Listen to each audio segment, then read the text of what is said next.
Students, आज हमने करना है फिज़िकल प्रॉपर्टी ऑफ अमीन।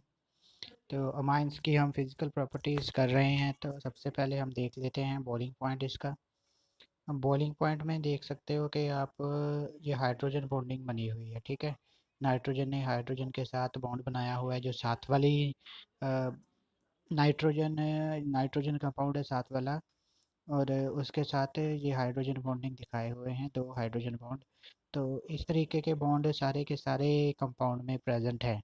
तो ये वाले बॉन्ड क्या कर रहे हैं कि एक मॉलिक्यूल की दूसरी मॉलिक्यूल के साथ इंटरेक्शन बढ़ा रहे हैं।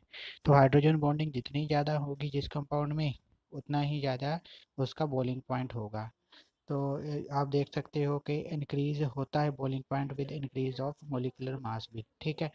तो जैसे जैसे मोलिकुलर मास बढ़ता जाएगा, मतलब कि आर ग्रुप की अटैचमेंट होती गई, तब भी बॉइलिंग पॉइंट बढ़ता है। लेकिन बॉइलिंग पॉइंट जो प्राइमरी में है वो due to the intermolecular hydrogen bondings.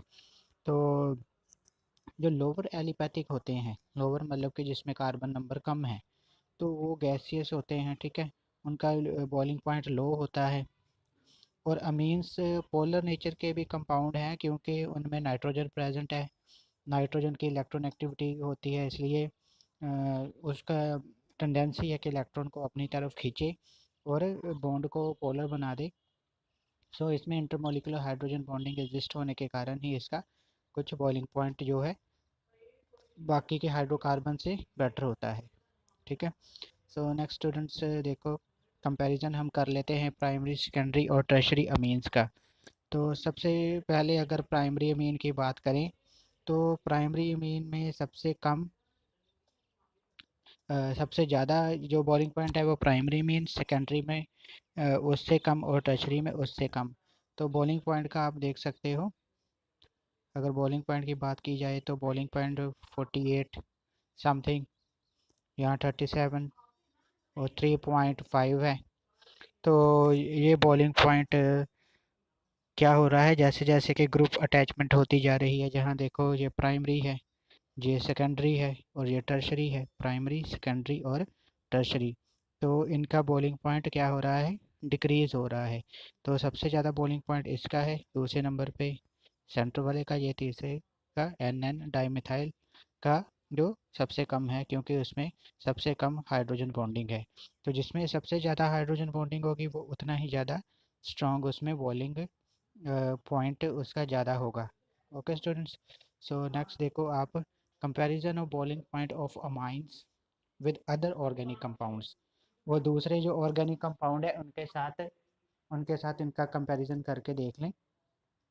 So एलिपैथिक amines जिसमें रिंग नहीं प्रेजेंट उसे बोलते हैं एलिपैथिक अमीन्स। तो एलिपैथिक अमीन्स हो गए और हेलोकेन्स हो गए। अगर रिलेटिव मास की बात की जाए, मतलब कि इनके सिमिलर मासेस होंगे, तो जिनके सिमिलर मासेस वाले होंगे, बल्कि जिनका मास इक्वल, ऑलमोस्ट इक्वल होगा अमीन्स के, एल्कीन या हेलो एल्केन्स हो, अगर उनके इंटरमोलिकुलर मासेस की बात की जाए, तो नाइट्रोजन और हाइड्रोजन बॉन्ड जो ज़्यादा पोलर है इन केस ऑफ अमीन्स, ठीक है, as compare to the C H bond in hydrocarbons. But ये इतना ज़्यादा पोलर नहीं है जितना कि ओ एच में ओ एच ग्रुप का होता है इन केस ऑफ एल्कोहल। सो इसका मतलब है कि एन एच के जो बॉइलिंग पॉइंट है वो हाइड्रोकार्बन से तो ज़्यादा होगा, ठीक है, लेकिन अल्कोहल से कम होगा, क्योंकि अल्कोहल में ही ओ एच ग्रुप प्रेजेंट होता है। तो हाइड्रोजन बॉन्डिंग जो अमीन्स में है वो अल्कोहल और कार्बोक्सिलिक एसिड से कम ही होगी, क्योंकि कार्बोक्सिलिक एसिड भी ज़्यादा पोलर होते हैं और अल्कोहल भी ज़्यादा पोलर होते हैं। सो अमीन्स में जो है वो हाइड्रोजन बॉन्डिंग वो रिलेटिवली कम रहेगी। तो ज़्यादा किस में होगी, कार्बोक्सिलिक एसिड में, ज़्यादा किस में होगी, कार्बोक्सिलिक एसिड में, और अल्कोहल में ज़्यादा होगी, इसलिए वो ज़्यादा, उसमें ज़्यादा बॉइलिंग पॉइंट ज़्यादा रहेगा, और इनमें अमीन्स में बॉइलिंग पॉइंट जो है वो कम होगा। तो बॉइलिंग पॉइंट्स जो है, अगर बात की जाए मॉलिक्यूलर वेट की, तो मॉलिक्यूलर वेट के हिसाब से भी ये चेंज होता है। देखो सबसे ज़्यादा जो बॉइलिंग पॉइंट वो एसिड मतलब कार्बोक्सिलिक एसिड, फिर अल्कोहल आ गया, फिर एल्डिहाइड और कीटोन का भी ज़्यादा होता है अमीन से। देखो अमीन की जगह यहाँ है। तो इनसे जो कम बॉइलिंग पॉइंट होगा वो इनका है alkyl halide, ether and alkenes, इनका जो है अमीन से कम होगा। और ये वाले जो हैं इनका बॉइलिंग पॉइंट ज़्यादा होगा, मतलब ketones, aldehyde, alcohols and acids का अमीन से बॉइलिंग पॉइंट ज़्यादा होगा। ओके स्टूडेंट्स, सो नेक्स्ट हम देख लेते हैं सॉल्युबिलिटी। सो नेक्स्ट सॉल्युबिलिटी देख लेते हैं, जो सॉल्युबिलिटी ऑफ प्राइमरी, सेकेंडरी या टर्शरी अमीन्स। तो सॉल्युबिलिटी जो है ये डिपेंड किसके ऊपर करती है, वाटर के साथ कैपेबिलिटी अमीन्स की हाइड्रोजन बॉन्ड बनाने की। सो जितनी ज़्यादा कैपेबिलिटी होगी उतनी सॉल्युबिलिटी ज़्यादा होगी। अब देखो जो लोअर अमीन्स होते हैं जिनकी चेन लेंथ 4 कार्बन तक होती है, वो वाटर में सॉल्युबल है क्योंकि वो हाइड्रोजन बना लेते हैं वाटर के साथ। लेकिन सॉल्युबिलिटी डिक्रीज होनी शुरू होती है जैसे कि नंबर ऑफ कार्बन्स और चेन में बढ़ते जाते हैं।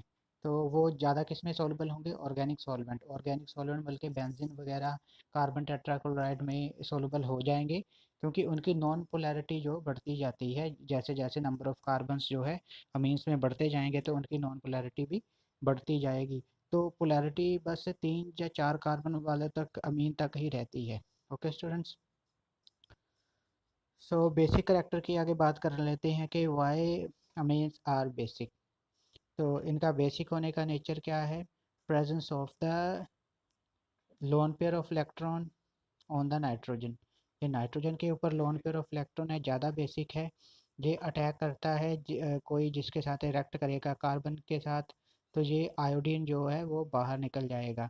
तो इसका मतलब है कि loan pair of electron can attack on any electropositive carbon और एनी इलेक्ट्रोपॉजिटिव जो इलेक्ट्रोफाइल होगा। यहाँ CH3 इलेक्ट्रोफाइल एक्ट कर रहा है, ठीक है।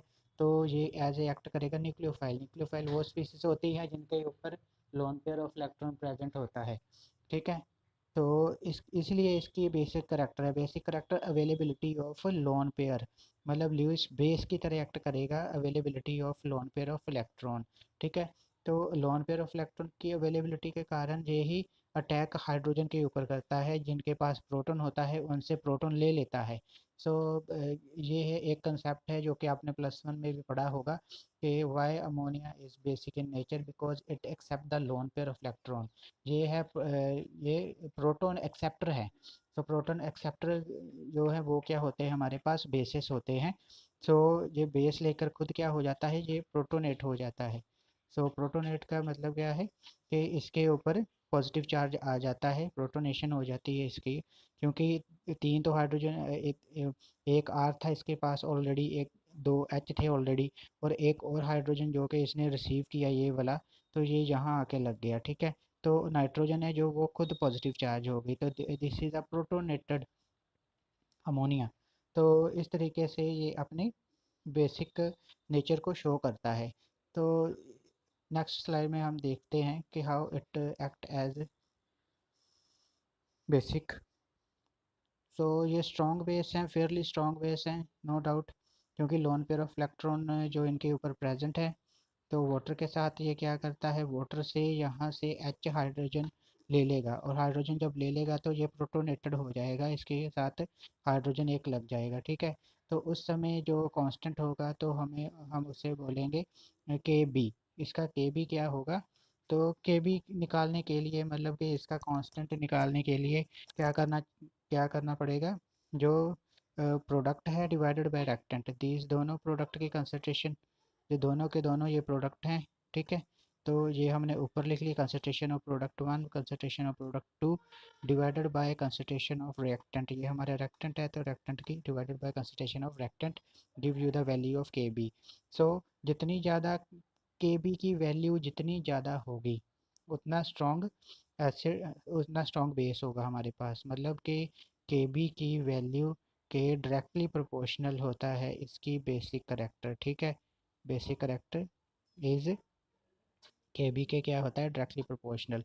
तो इन्वर्सली प्रोपोर्शनल PKB ये वैल्यू मतलब जितनी कम होगी, PKB वैल्यू, क्योंकि माइनस लगा हुआ है, माइनस लोग है, ठीक है।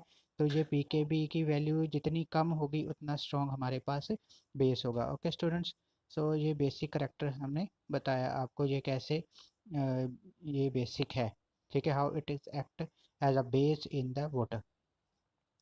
तो नेक्स्ट हम देख लेते हैं स्टूडेंट्स इसकी basicity of amines that depend upon the lone pair of electron, ठीक है, नाइट्रोजन के ऊपर लोन पेयर ऑफ इलेक्ट्रॉन है, एसिड से ये क्या ले लेगा, हाइड्रोजन ले लेगा, प्रोटॉन ले लेगा, ठीक है।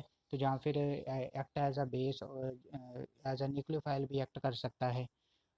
सब्सटीट्यूशन, अगर जितने सब्सटीट्यूटेड अल्काइल ग्रुप लगे हों, मान लो कि जितने CH3 या CH3 या CH2 जो लगे होते हैं, ठीक है, तो मिथाइलमीन ज़्यादा बेसिक होगा, ठीक है, तो जिसमें मिथाइल ग्रुप लगे होंगे वो ज़्यादा बेसिक होगा। अगर इसमें इलेक्ट्रॉन विड्राइंग ग्रुप लगा हो, इलेक्ट्रॉन विड्राइंग ग्रुप, तो वो क्या करेगा, तो वो लोन पेयर ऑफ इलेक्ट्रॉन की अवेलेबिलिटी को कम कर देगा। इसीलिए जो नाइट्रो एनिलीन होते हैं वो कम बेसिक होते हैं एनिलीन से, ओके। तो उसमें क्या है कि लोन पेयर ऑफ इलेक्ट्रॉन जो है वो नाइट्रो ग्रुप ले लेता है, इसलिए वो नाइट्रो एल्कीन जो है वो कम बेसिक होते हैं, क्योंकि नाइट्रोजन के ऊपर जो लोन पेयर की अवेलेबिलिटी है वो कम हो जाती है जब नाइट्रो ग्रुप एनिलीन के साथ लगा हो। ओके स्टूडेंट्स, तो ये हम देख लेते हैं कि एरोमेटिक अमीन में किस तरीके से करते हैं। ये देखो लोन पेयर जो इलेक्ट्रॉन है वो रिंग में जाना शुरू कर दिया है, यहाँ रिंग में चला गया, यहाँ गया, देखो रिंग में घूम रहा है ये लोन पेयर ऑफ इलेक्ट्रॉन। तो जब ये loan pair of electron ring में घूमेगा तब क्या होगा हमारे पास कि अवेलेबिलिटी नाइट्रोजन के ऊपर ये लोन पेयर ऑफ इलेक्ट्रॉन की अब अवेलेबिलिटी नहीं है, जहाँ पॉजिटिव चार्ज है, जहाँ लोन पेयर ऑफ इलेक्ट्रॉन होना चाहिए था ताकि ये बेसिक करैक्टर शो करता, लेकिन यहाँ भी लोन पेयर ऑफ इलेक्ट्रॉन नहीं है, यहाँ भी नहीं है। तो ये तीनों की तीनों जो रेजोनेटिंग स्ट्रक्चर है, तीनों की तीनों रेजोनेटिंग स्ट्रक्चर में लोन पेयर ऑफ इलेक्ट्रॉन नहीं है, वो कहाँ चला गया है, वो रिंग में चला गया है। तो रिंग में जाने के कारण यहाँ लोन पेयर ऑफ इलेक्ट्रॉन की अवेलेबिलिटी नहीं है। सो इसीलिए जो एरोमेटिक अमीन्स है वो ज़्यादा बेसिक नहीं है एलिपैथिक अमीन से, ठीक है। तो aromatic amines are less basic than the aromatic amines, क्योंकि लोन पेयर ऑफ इलेक्ट्रॉन जो नाइट्रोजन के ऊपर था वो बेंजीन रिंग में चला गया है, डीलोकलाइजेशन होनी शुरू हो गई है उसकी रेजोनेंस से। तो नाइट्रोजन के ऊपर अब पॉजिटिव चार्ज है, ना कि नाइट्रोजन के ऊपर अब lone pair of electron present है। Okay students, so there is a only positive charge in last three structures. Okay students, तो ये हमारे पास हो गया इसकी basicity and physical property of amines. Okay student, thank you very much.